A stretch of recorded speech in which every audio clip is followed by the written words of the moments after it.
This Friday evening, we have a Northern Hemisphere heavyweight collision between France and Ireland in the opening game of the Six Nations, and the game in which will most likely determine who will win the Six Nations and maybe even the Grand Slam as well. So really high stakes on the line in the opening game this Friday. Both teams will be wanting to put smiles back on their fans' faces after disappointing Rugby World Cup campaigns, especially France, considering they lost by a single point in front of their home fans in the World Cup quarter-final, and as well Ireland will be completely gutted after losing to New Zealand by a one score in the quarter-final as well. So both teams have a shot at redemption on the big stage this Friday evening. Let me know your thoughts in the comment section down below. Really interested to see who you think will win and most importantly why. In today's video I'm going to have a little look at the ways I think each team should approach the game and how they can win, as well as the sort of who's expected to win and by what margin sort of thing as well. I'm going to start off with Ireland. I think they've got to really try and slow down the ruck ball of France. We know how entertaining the rugby France like to play is. Perfect example was the World Cup quarter-final. Usually when it comes to knockout rugby, you sort of play the England-South Africa semi-final style of game where you sort of kick the ball a lot, you go to the air, set piece based, but France really moved the ball in that game, so they're clearly not scared to do so. So for Ireland, it's going to be imperative to get their real good back rowers like Caelan Doris over that ball, really try and slow it down.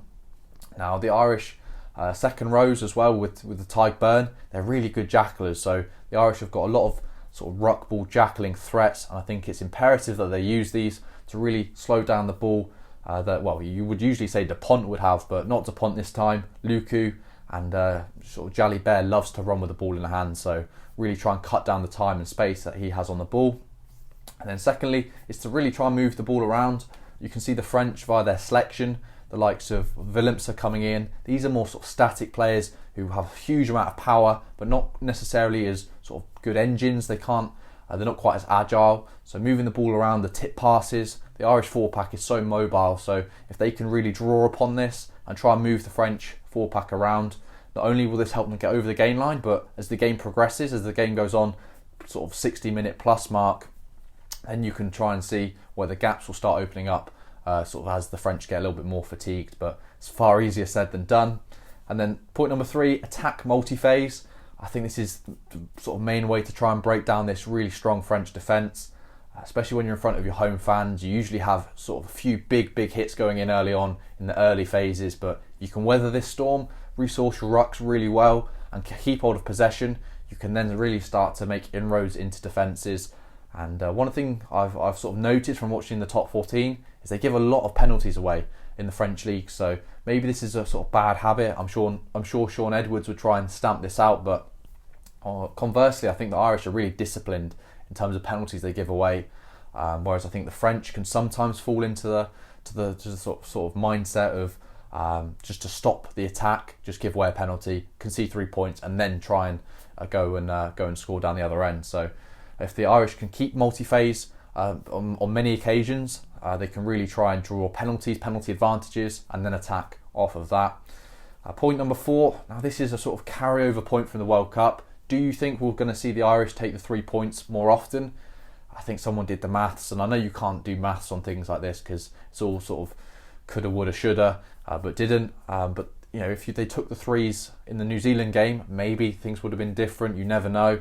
I'm not going to be sat here saying if they took the 3s they would have beaten New Zealand, because what if New Zealand then went to the corner instead of taking 3? You can't really say it like that, but maybe taking the 3s will be the approach that Jack Crowley will take. He's a good goal kicker, probably not quite the level of Sexton, but he's a solid goal kicker in that team, so maybe that's going to be the choice by the coaching staff. And then 5th and final point is target the line out. Now Malvaca is starting for the French. Now Malvaca is just such an exceptional player, ball in hand, phenomenal, real talent in that French front row at hooker. But I would say the one aspect of his game in which isn't probably world class is his line out darts. Now I'm sure he would have focused on it for the last over the last couple of years, and especially this week. So yeah, maybe he's going to be spot on. Now considering I've said that it's his weakness, it's probably going to be his best strength now. But if it's going as the history tells us, I think there's a real opportunity here for Ireland to get their big line-out jumpers up in the line-out and try and nick some ball, and at least put some pressure on Malvaca to make sure he has to hit his darts Otherwise, the throws aren't going to be straight. You'll get turnovers, etc., etc. The inclusion of Peter Romani back to fitness. Played a couple games for Munster now, back in the groove. He's so good at getting up at the front of the line out. It's almost his speciality. So those are the 5 things I think Ireland should really look to do. Once again, if you think differently, if you disagree or have any other points, please do let me know and I'll respond as always. Moving over to France, keep the speed of ball high, exactly the opposite of this point. Try and keep the pace high and use their really dangerous attacking backs.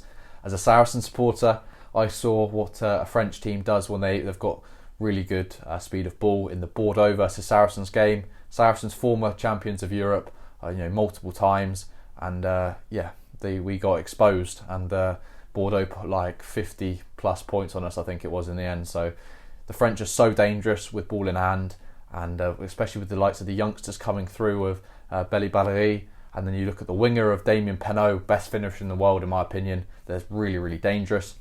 Pressure Crowley is probably one that I would say. Try and give a 10 who's new to Test match.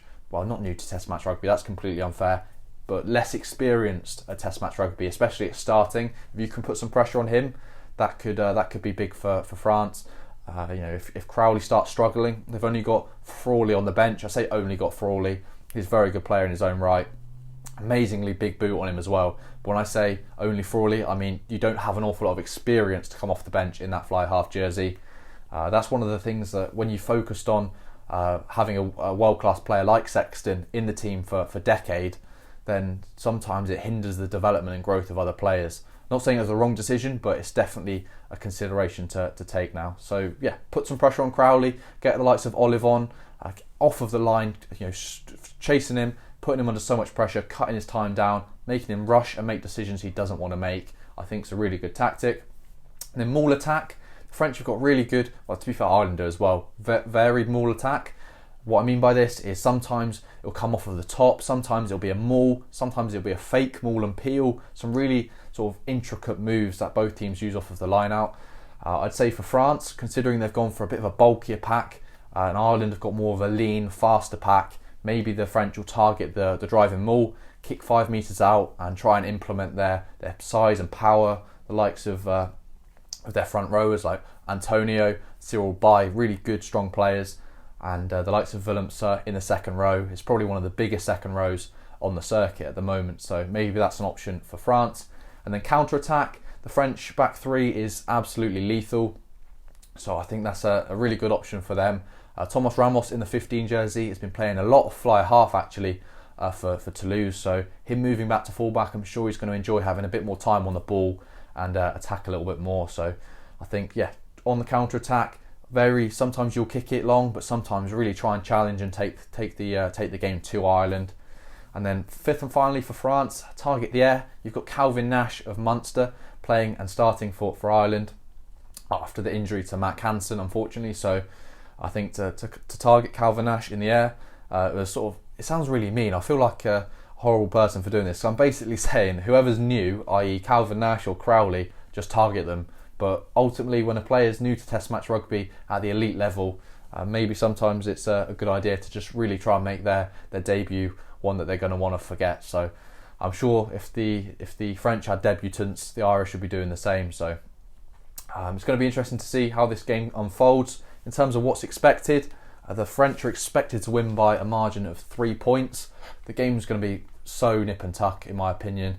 Both teams have really, really strong attacks and defences. There's not a lot in it. As you can see, I've sort of nitpicked at certain ideas of what teams can do. There's not a clear blueprint to beat each team. So it's going to be a very interesting watch.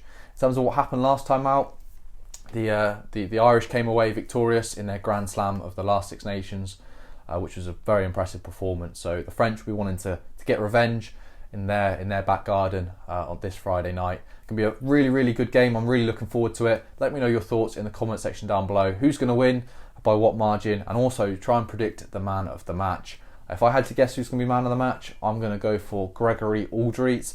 The man of the match tends to come from the winning side, and I think France being at home, I think it should be favourites to win it.